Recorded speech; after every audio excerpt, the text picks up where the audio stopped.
Ndërprerje punimeve të bypassit jo vetëm ka bllokuar totalisht pamjen e pedonalëve së Molës, por madje një pjesë të konsiderueshme të liçenit të Shkodrës e ka kthyer në një moçal të vërtetë.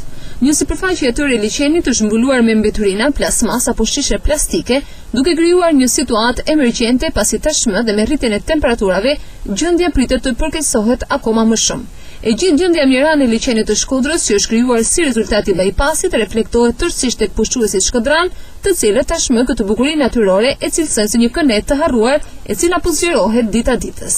Në herë kështu s'ka gjen, unë jam lehë i këtu, se kam po kohë. Guna ka kanë shumë e pasër. Uj ka kanë shumë e pasër.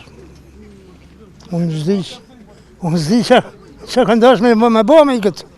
Edhe kanë loni kështu. Kja është gjokri veve pa mu majtë një orë. Kar ajri i liçenit, s'ka kanë shumë më mirë. Shikoje, qelpsin, të dalin qytetarët me marrë ajrë, e marrin atë qelpsin. Shumë gabit.